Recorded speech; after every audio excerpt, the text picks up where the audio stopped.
Yeah, we had a good fall camp. We just finished up team practice on Sunday. So our final team practice was against Wake. We played 18 innings, a 10-inning game, and an 8-inning game.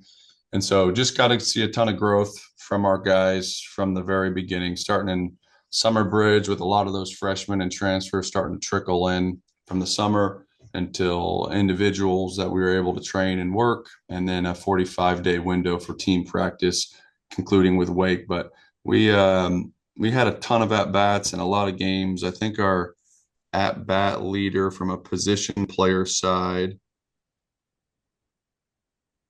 plate appearance side, got 84 plate appearances. So we felt really good about how many ABs our guys were able to get over the course of the fall semester. We got to see some ups and downs and so a ton of growth. And then on the pitching side, we were deep with pitchers, so we got to scrimmage a lot and play a lot of games and really evaluate our guys. So after team practice ends, which, like I said, was Sunday against Wake. Now we're going into an individual portion so we can really work on developing the skills needed for each individual player.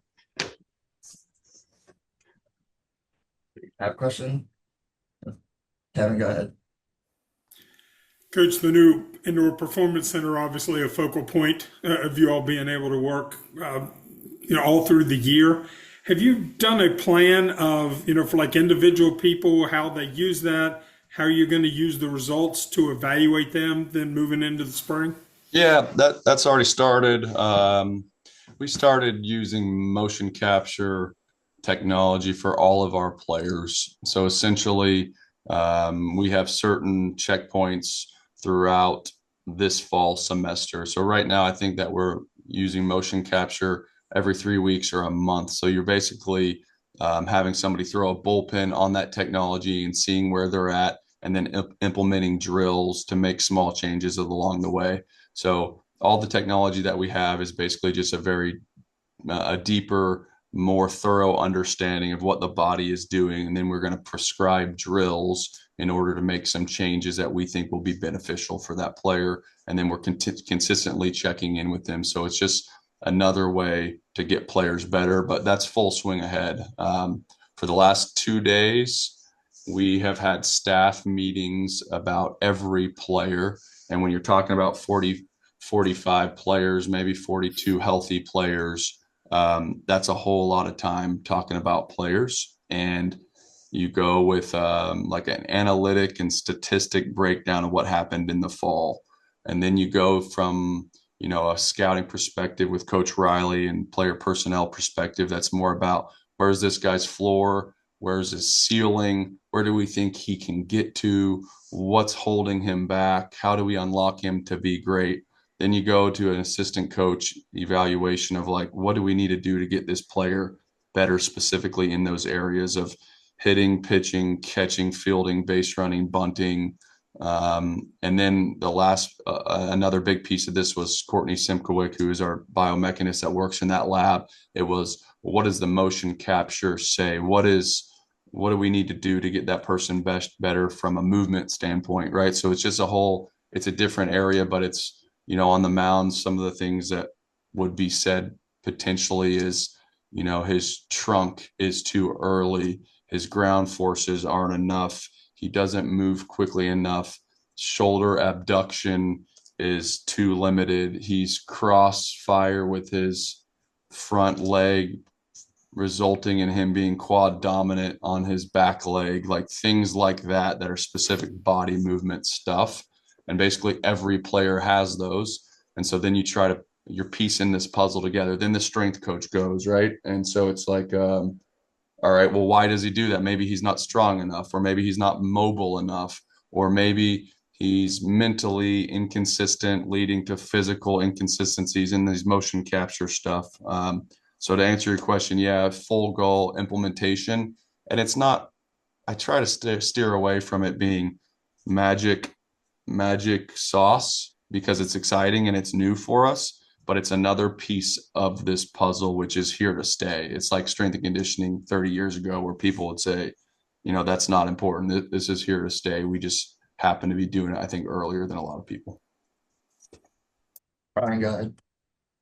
Steve, how are you? Great. How are you doing? I'm doing great. So these fall games that you get to play, whether it's Wake Forest or Kentucky or whoever it may be, what are the true benefits of those games? Like, how do you evaluate those? And then how far into whether it's the rest of this offseason or even maybe the preseason, do you look back at those games and maybe pick something out about them? I mean, how beneficial are these for you guys as coaches when it comes to evaluating and figuring out this team? So important.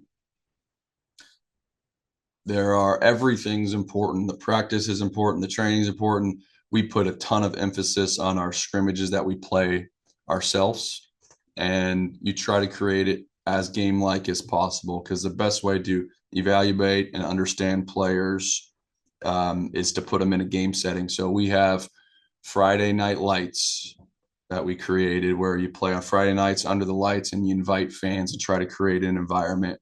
We play 3-game series to emulate what the season's going to be like.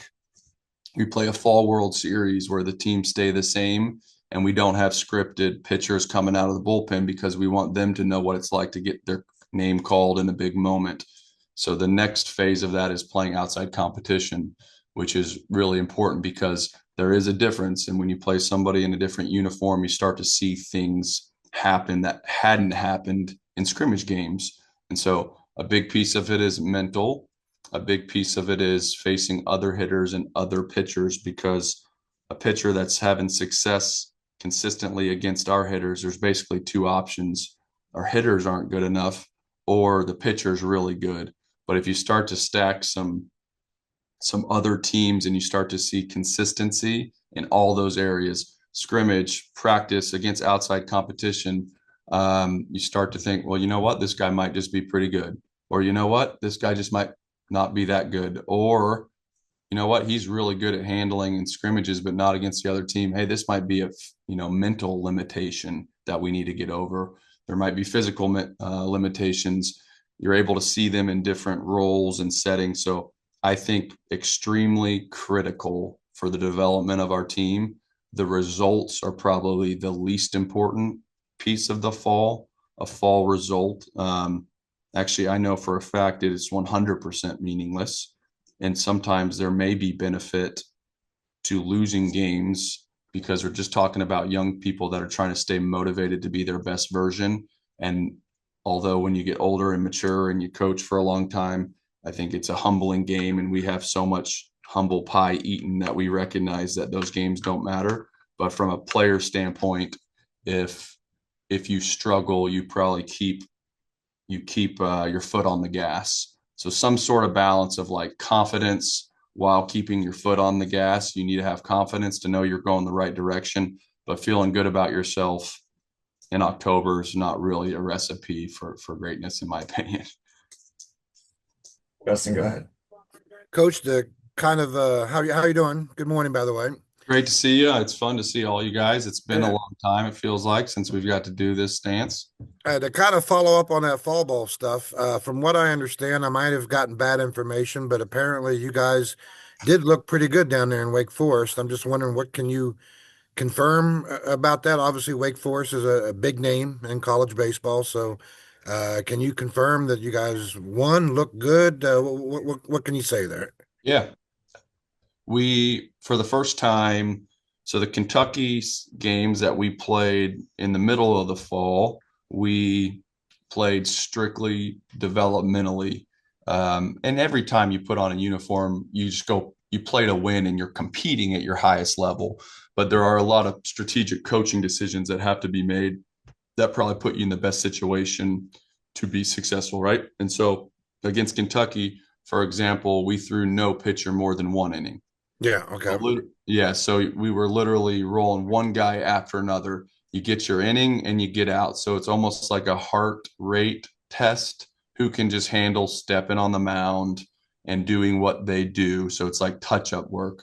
And then from a position player standpoint, we tried to put the top 9 players that we thought had kind of earned that start in Kentucky, but then we substituted, you put guys in different positions.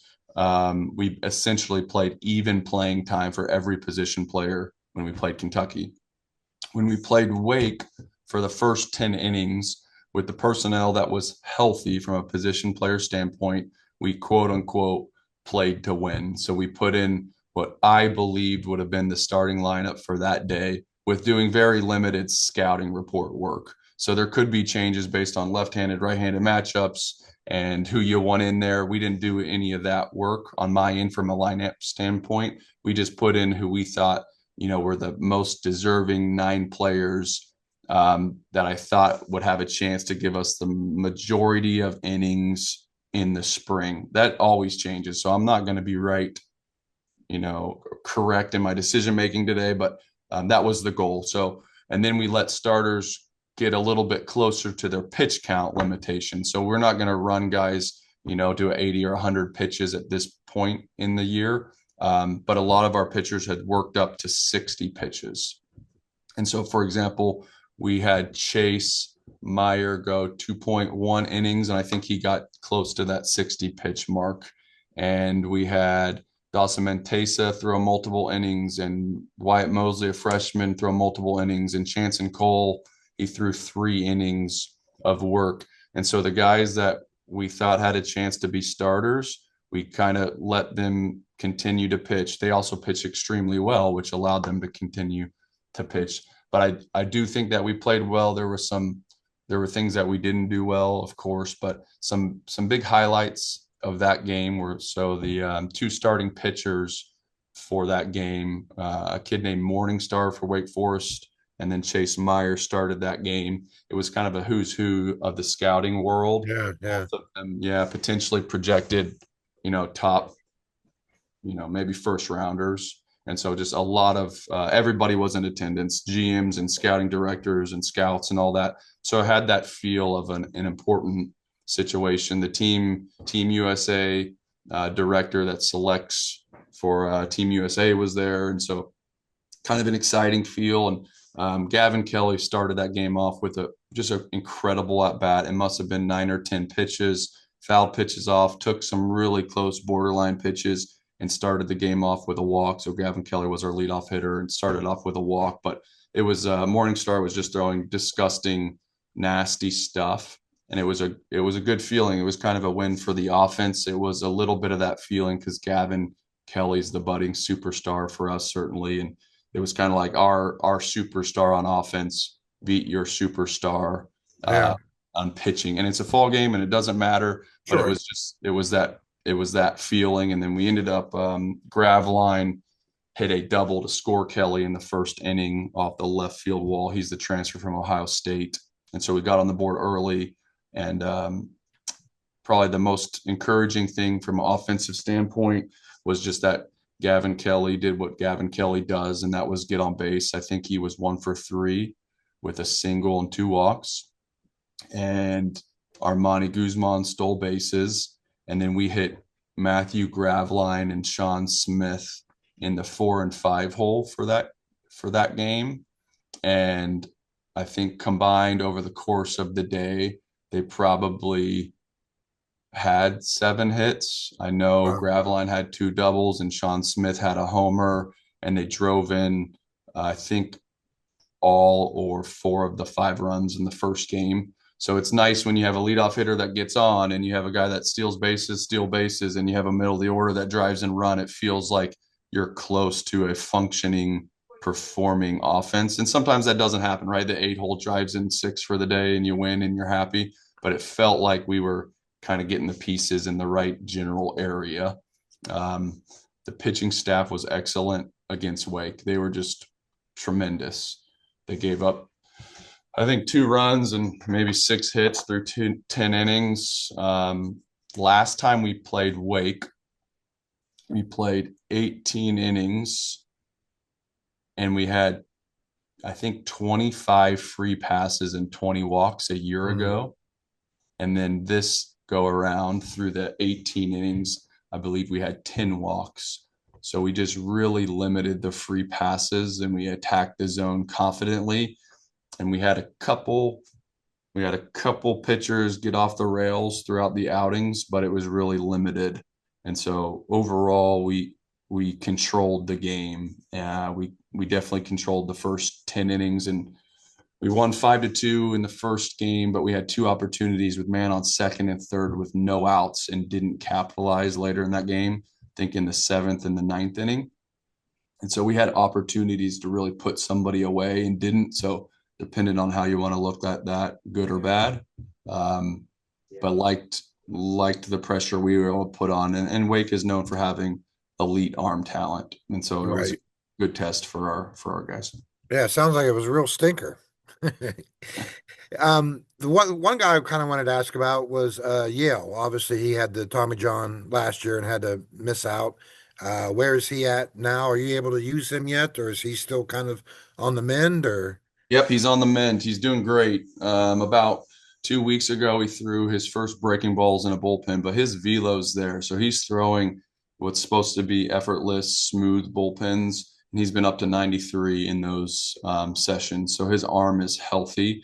Now it's about developing pitches and endurance and being able to bounce back and all those kind of things. But his body's in great shape. Um, you asking about that is just about like every scout in America asking yeah, about how's Yale doing. And so he's in a really great position, and he'll throw to hitters here within the next month. thank you, Coach. Yep. Let me Kevin, get this light really quick. I'm getting blinded here. sure. Kevin will go back to you when he gets back. If that will help or not.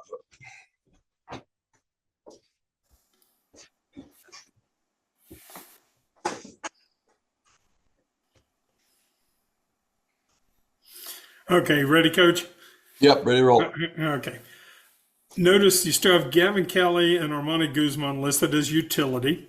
It seems like a big decision there is where those guys play. Do they get a regular spot, and or do you shuffle them around some? And how much did bringing in the new catchers and getting the transfer Graveline that you mentioned allow you to play Kelly in the field, maybe move Armani elsewhere?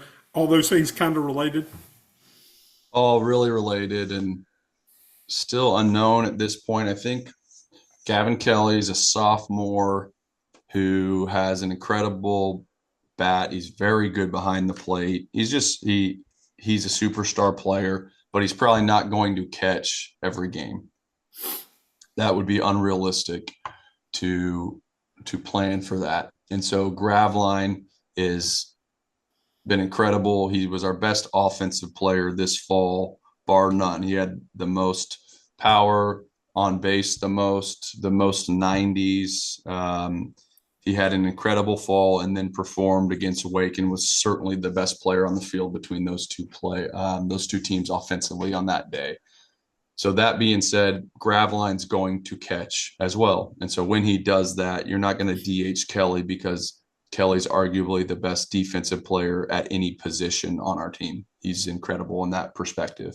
So that puts him somewhere. Shortstop, second base, center field, third base. We've trained him at shortstop because we think it'll be in the infield primarily.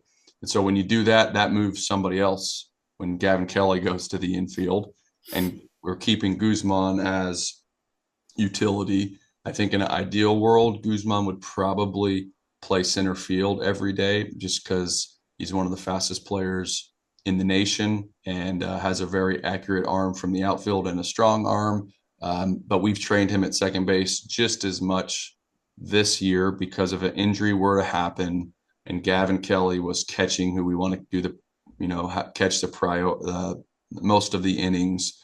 Guzman has that ability to play second base at a really high level.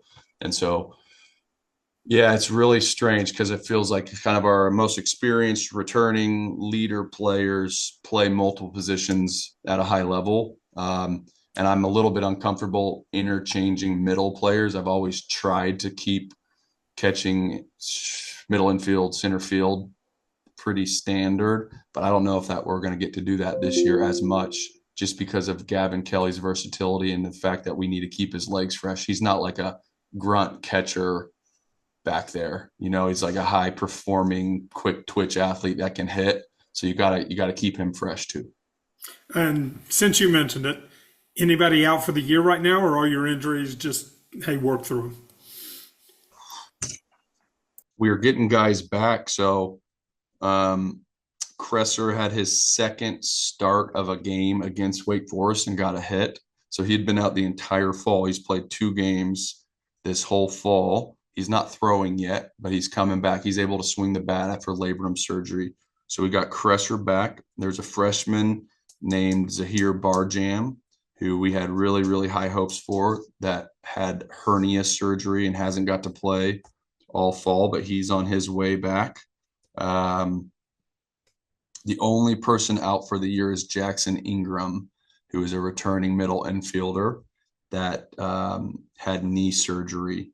So we have one player out for the year. We have some guys, banged up, coming back from injury, that kind of thing, but relatively good shape up to this point. Ryan, we'll go to you. So, Steve, I guess kind of on the same theme of injuries, but hopefully, I guess a lighter note. I guess teams all around the country, no matter what level, they're dealing with arm injuries in the pitching staff, whether it's Tommy John or whatever the case may be. Is the sport starting to figure out maybe a better way to keep guys healthy all season long, or is that still just an evolving process that the target's always going to be moving and it'll always be something to try to figure out? It is not trending in a great direction yet, and the sport hasn't figured that out. That it's pretty clear the issue. It's essentially all on the pitching side, and it's just about maximizing performance. And so it's like anything. If you, at a certain point, your ligaments and joints and muscles can't ask what your body's asking of it. And so we have really done a nice job figuring out how to maximize. And a really easy way to think about it is that we've done a nice job figuring out how to maximize velocity. So how do you throw really hard? And that's why you see everybody in the big leagues throwing 100 miles an hour, but essentially everybody having Tommy John surgery. And so we figured out, how do we maximize throwing hard, and what are the routines in order to do that, and how mobile do you have to be, and how strong do you have to be, and how quickly do you have to move, and what positions do you have to be in. And now it's just, well, how often can you actually do that without blowing out? So I think the next phase of this is it worth sacrificing some velocity and quote unquote stuff in order to stay healthy? And what is that balance? But if you don't have the stuff, you're not getting drafted. If you don't have the stuff, you're not getting into the big leagues. If you don't ever pitch, you're not usable to a team. So there's some sort of balance. And so I think in general with these young guys, normally rest is really important in how you manage that rest, but I don't think it's quite a perfect science. Joe, we'll go to you. Morning, Steve. Let me ask you about both of your new Westons. How cool is it to, after seeing Weston Mazie kind of grow up, what's it like to have him? I know he had the home run in the Kentucky game, and Weston Smith. How did the bridge program kind of help him, and where is he at this point? Both those guys are doing great. Weston Mazie, it's incredible. I mean, that guy was a bat boy 10 years ago, and he was a 8-year-old for us. And so we just got to see him grow up on the field and then make a huge jump coming here. I think in general, it's probably the opposite of what a lot of folks would think. He doesn't have the benefit of the doubt because of his last name. So like everything that guy does, he has to earn in the locker room and with the team, because it's really simple to think that Weston Mazie's here because his dad was the former coach. And it's certainly not the case. He was actually our second highest player in on-base percentage this fall. He had an incredible fall. What Weston Mazie does is essentially control every controllable. So anything that you can do well from a mentality side, from a mental game side, from a preparation side, he is elite at. And so he puts himself in a situation to be successful. So where he lacks right now is physicality and ability to drive the ball consistently. And so he has to make some pretty big strides from a swing standpoint and from a physicality standpoint. But the guy's a leader. He's a coach already as a freshman. He's fit in. He's extremely hard on himself.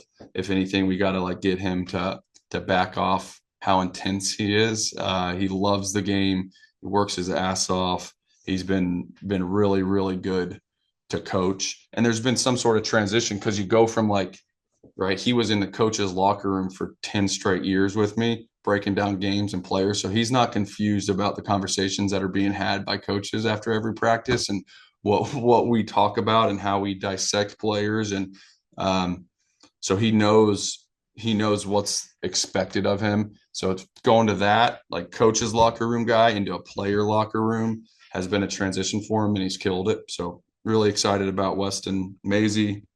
And Weston Smith has done great. Like the summer bridge piece was really big for him. Weston Smith went from being really good in his first outing to not good basically the whole fall to really good in his last outing. And that's relatively standard for a freshman that's learning and going through all these things. We actually think throwing all the information at him that we do with our players may have sent him backwards temporarily, because you get a guy from maybe a school or a program that hadn't had any of the information that we have, and all of a sudden you pour on sleep science and strength and conditioning and bullpen routines and throwing programs in class. And oh, by the way, here's some biomechanics data. And I think we probably sent Weston Smith backwards a little bit because he was trying to do things on the mound other than just pitch. And so we think he made a really big stride, but he's mature and confident. He's an awesome kid and really excited about him. He actually started game 6 of the Fall World Series. So he got like a big start, a big nod to do that. And he was up to 95 with a power slider. So he killed it. Justin, we'll go back to you. Coach, I'll apologize for the length on this. I'll try to keep it quick. I'm thinking about Sam White real quick. College athletics, college basketball, college football. If a kid decides to come back for his senior year to improve his draft status, so to speak, there are salary structures in those leagues in place to award a kid if that happens, if he does come back and, kills it as a senior and improves the draft status. From what I'm kind of understanding about professional baseball, college seniors who are out of eligibility aren't exactly in that same at that same level, I guess, as the other leagues. If that's the case, is it kind of an unfortunate decision that Sam had to make this summer?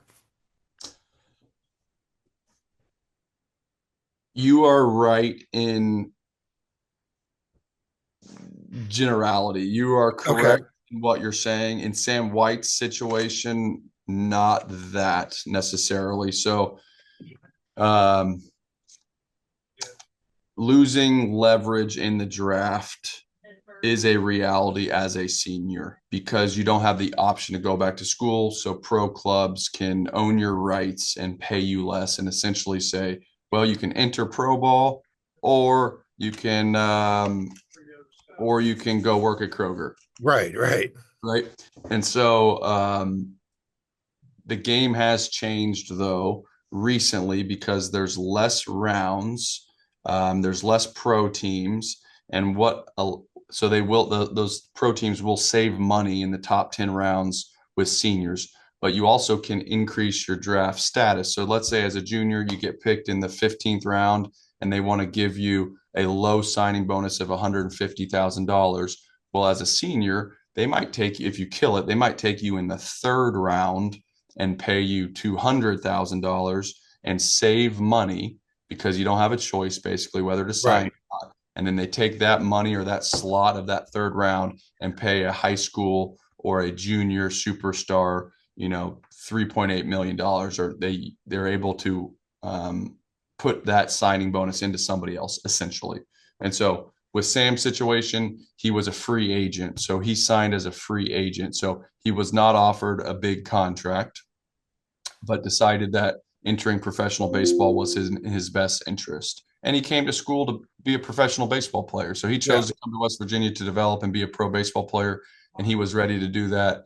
And going with the Toronto Blue Jays probably was a little bit of incentive as well. Growing up watching the Blue Jays his whole life.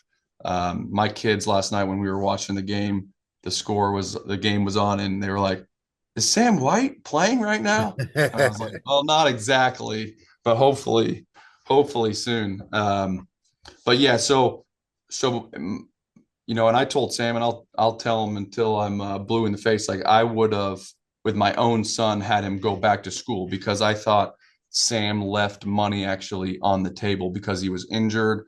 Pro teams didn't really know what position Sam was. I think he could have come back and caught and played second base and been healthy the whole year. I think he would have even hit better as a senior because he would have been healthy. It's tell whatever you want to say. I think it's hard to perform with a torn labrum. I think he got four or six anchors in his arm, and so he was in pain. He was in a Yeah. lot of pain. Performed at a high level, so they basically didn't draft him and said, "Hey, you wanna sign with the Blue Jays for a smaller amount," and he jumped at that. Whereas I think if he came back to school, he might have been a senior that made some money because of he's such a good player. He's a great hitter analytically as well. And so I think he would have got offered more money, but there's risk associated with that. Absolutely, absolutely. And those are the conversations you have with kids. It's just like you have to lay it out for them. You'd be super transparent. Um, I would, whatever I told him, I would tell to you guys, and whatever I would do with my own son, I told Sam exactly what I would want to do if it was my son. And so that's where we went. And you got to make big boy decisions and you weigh, NIL and contracts and total packages. It's part of the equation too. I don't think in Sam's case it was the only, right? Because even if I could have matched or said, you know what, I'll get you double what the Blue Jays are going to pay you, which is not reasonable in our sport. Sure. If we could have, I still don't think he would have chosen to come to school. So that's where it fell. You mentioned Monteza a little bit. Obviously, Ian Korn is another one of your big D2 guys you signed. And another guy I wanted to ask about is your Canadian freshman, Goodacre. Obviously, he had a lot of high recruiting rankings and that kind of. Those two guys, have they been able to help you in the fall? Yes, Montez has been fantastic and garnered a bunch of excitement. And we basically started him the entire fall. So throughout all of our scrimmage games, we let him start, and he worked up to 60 pitches and really big stuff. He's got power stuff. When you on Friday nights, we would start Meyer versus Montesa, and it was probably our two biggest arms. Both, Meyer 93 to 97 and Montesa more 93 to 95 with some 96s in there, throwing strikes and competing. And then Ian Korn is a super high floor guy that I don't think we've seen his best version. He was great this fall. He's one of our best pitchers. He was 91, 94. He throws 5 pitches for strikes, works fast. He's old, veteran, can really pitch. But he threw over 100 innings, I believe, at Division II, and then he went directly to summer baseball and started pitching. And then he came to Summer Bridge and started getting his ass kicked with new strength and conditioning that he's never done before compared to his previous institution. And then he pitched all fall. So we actually shut him down for Wake and didn't pitch him. We're like, enough's enough, dude. The guy's old. He's thrown over 120 innings this year. He needs rest. So we think when he comes back from the winter break, he'll probably be his best version. It's a little bit like Derek Clark.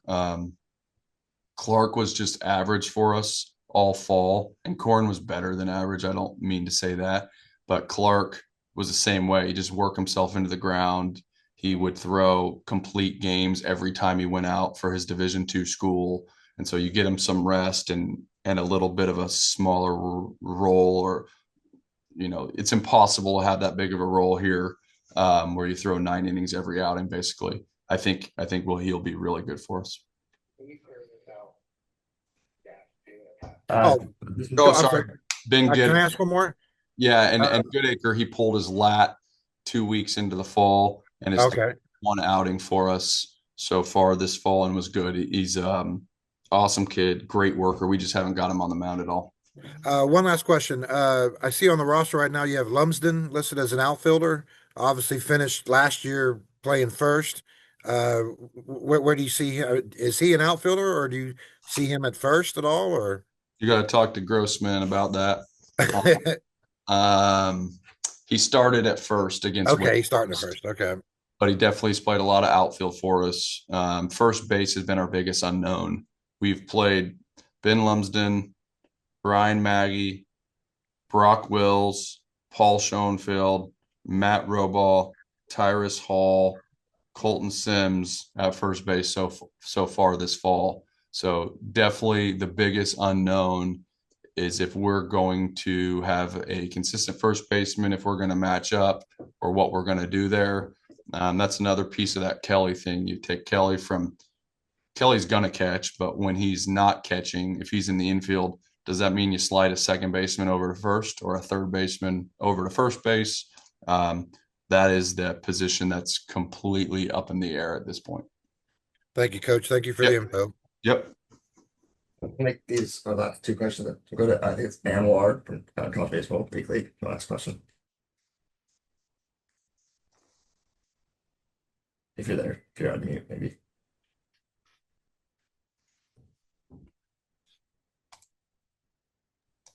Good morning, Coach. What's going on? Sorry, I'm a little late. I'm on that Vegas time. I don't know if anybody has asked this question yet or not, Coach.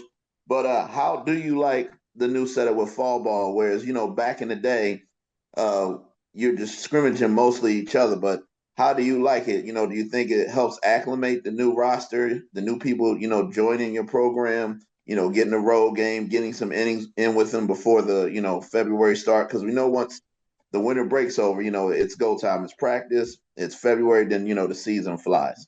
Yeah, it's great. I love those fall games. There was a push by coaches to get 8 of those fall games so we could do it as much as possible. I think it didn't pass this go around. They're talking about 4 fall games, 8 fall games. I think just being able to see your players compete against the different uniforms is really important because it shows things that aren't shown in inter-squad games. And so I love it. I think it's important. We try to make it as challenging as humanly possible. We went on the road twice. You obviously could sit at home and maybe play a lesser opponent or someone that was willing to travel to your place and be a little bit more comfortable and not get back from Wake at 2 a.m. and drive on buses and eat burrito boxes. But I think in general, it's just an incredible opportunity for your guys to gain experience. So I want to play the best competition and, something that simulates something that we do in the spring, which is travel and buses and road trips and having to perform when maybe you're tired or you had a late night. But yeah, if we could play the New York Yankees on the road in the fall, I would certainly choose to do that.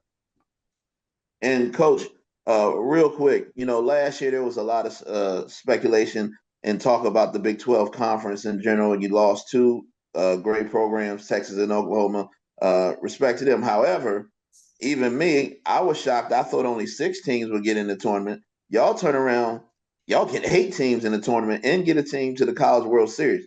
You are one of the teams that have been in the Big 12, over a decade, Coach, versus the some of the newcomers. How do you feel about the depth of the Big 12 and how impressed were you, with your league, last year? The depth is crazy. And when you add teams like Arizona, Arizona State, UCF, Houston, and these major markets with incredible recruiting bases, you're just going to have really high quality teams. I don't think it's a stretch. Like when you start looking at those teams and how college sports in general is trending, Big 12 teams are going to have the resources necessary to compete at a high level. So I think in the future, having 10 Big 12 teams is not a stretch. You just have these historic programs, and then you have really, really good coaching. And there's only so many teams that are operating at the level that the Big 12 is operating at with scholarships and revenue share and NIL opportunities. And kids are just starting to go there. And with the flexibility of what the transfer portal offers to some of these guys, you're going to see these larger name schools probably continue to accumulate the best talent. And so it doesn't surprise me at all. Day in and day out, just anytime that you show up on a weekend, if you don't play well, you're going to get beat. you have to play really, really great baseball to perform at a high level. And so those teams that we added potentially made us deeper, and it's a true national conference at this point. It's coast to coast. Absolutely, I would agree with you, Coach. And then you have the legendary programs like the Texas Tech and the TCUs. So, and you guys, I mean, Kansas State was right there a couple years ago on the doorstep of the College World Series. I remember in 2024, you guys were about to upset an ACC team. So it's a great conference, and I've grown to have a lot of respect for it. Last question, Coach, and I'm gonna ask you a fun one before I get out of here. I don't know what's going on with this World Series. I tried to stay up for the 18 inning game. I think I made it to about the 12th, and I was done. And I'm on West Coast time, Coach. But who does Coach have winning this World Series, and in how many games, man? I got to take the Jays in 7. My kids are rooting for Sam White, even though he's not on the club. We had a ton of fun when Alek Manoah, he was kind of one of the very first players that we feel really transformed our program when he chose West Virginia. He was very early on in my career. He led us to our first hosting of a regional since 1955. In 2019, he was a junior that was signed first round, and he went to the Jays. And so that was a kind of a monumental change in our program. And I was able to go up and watch him pitch for the Jays in Toronto. It's 6 hours from Morgantown. We recruit a ton of Canada. So I gotta root for those guys because I just think it's gritty. They play for their country. There's some resemblance stuff to West Virginia where it's like this state, everybody roots for WVU, and it feels like when you're playing the Dodgers, right? Like everybody's an underdog when you're playing the Dodgers and you're talking about their payroll. So it's just hard for me to not root for the Jays. And so fired up about those games, and I think they're probably pretty massive underdogs when it comes to the money line. But I'm pretty. I think the Jays got a good shot. Yeah, I'm a Phillies fan, so I'm with you, Coach. I couldn't believe they shut down Harper. And some of the lineup we had great pitching from Duran this year, and I was just like, you got to be kidding me. We win all these games, and then we lose. Schwarber's doing good in the lineup. I couldn't believe it, but yeah, I'm with you on that, Coach. You have a phenomenal facility out there in Morgantown, West Virginia. Thanks for the time, Coach. Best of luck to everything coming up in the spring. I appreciate it, man. Yeah, thank you. Final question, Ryan. We'll go to you. All right, so Steve, just did want to ask you about the schedule for this upcoming year a little bit. You got Maryland back on the slate this season. Kind of interested in the Hagerstown game there against Penn State, how that came to be. And then did notice Pitt's only on the schedule once. So if you can just kind of take us through that. And at least I think they're only on there once. Maybe I overlooked one. But either way, just take us through the schedule a little bit if you wouldn't mind. Yeah, let me pull that bad boy up to make sure I know what I'm talking about.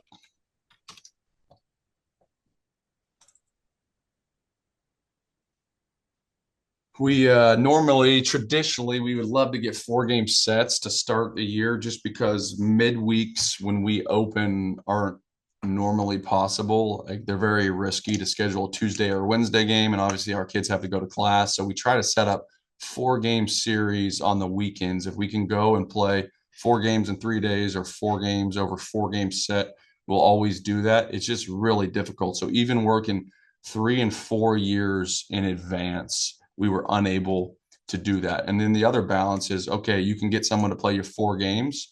Are they competitive enough? Are they a team that you think will allow for your team to get better and not crush your RPI? So it really is like this super balancing act that you have to play. I think in general, people assume that because I want to play them, I get to play them. Like that ain't how this works. Everybody has their own reasons and their own why of how they're going to set their schedule up. I just want to play good competition, 4-game sets, and throw as many pitchers and compete in decent weather as humanly possible. If I get more particular than that, I won't have a schedule. And so pretty interesting, but we start at Georgia Southern, who does an awesome job, big crowds, really good recruiting base. They'll have good teams. We actually recruited their best hitter and signed him, and Sean Smith is currently on our team. And so playing Georgia Southern, then we go to Liberty for 3. which is a risky play in February to go to Liberty. But if you look at like weather and that time of year, it stacks up that it should be fine. And for us, it's kind of nice to play a high quality team um, that is in the cold. Like you're playing all these warm teams that are used to their um, how they've been training and what they do. So for the first time ever, we're going to play a little bit more of a cold weather team early in the season for a 3-game set. But it's turf. It's a gorgeous facility. They do a great job maintaining it. They'll do everything in their power to get the games in. So I feel good about that. Then we travel to Georgia to play Kennesaw State, who's a really good Georgia mid-major team with a brand new stadium. This will be the first year that they open their new stadium. We have Columbia for a 3-game set at home, who I believe won the Ivy League championship last year and was the highest ranked Ivy League team from RPI perspective. And then we have, like you said, Merrill at home, and then all of a sudden we open up conference with Baylor, 3-game set on the road, and then you play the Big 12 slate, which is always nasty. The Pitt situation, I would like to play Pitt for a 3-game series. It makes too much sense because they're within 60 miles of campus, and so to play good competition, a home, and then a neutral site is how I would draw it up. That's what I would like to do. Unfortunately, haven't been able to convince others that that's the right thing to do at this time. The person that did want to do that was Penn State. So second best for me, I would say, would be doing that with Penn State and Marshall. And Penn State agreed. And so the thing that sucks about that is that I think it's, I don't know, 3.5 hours away. And so on midweeks, you can't on midweeks, it's just very difficult to travel all day and then to warm up and then play a 6 p.m. game, get done at 9, and then get home, at midnight or something. And so that's really tough. And so basically we both said, man, we'd love to play. I think we're going to get great fans. People will be into the rivalry. You have a great team. The issue is the travel sucks. And so from there, that's where I started looking for options in between us. And so we found that site, and I guess it's an $80 million stadium that they just built in downtown Hagerstown. I haven't seen it personally, but I guess it's gorgeous, and it's exactly between both of us, and it's not in either one of our home states, which is pretty cool. And so they believe that they were going to be able to market that and sell that game out. They think it's going to be a really big deal, and they were going to have a marketing name for it and talk about the rivalry and try to make this an annual thing where Mountaineer fans and Penn State fans can drive, an hour and a half or 2 hours and come to a ball game at a beautiful stadium. So definitely excited about that. And then we had the 3-game set with Marshall that's set up again. So it'll be a great schedule. Again, early on, it's tough. You travel a lot, but we took a shot with a little bit of a closer opponent in Liberty early.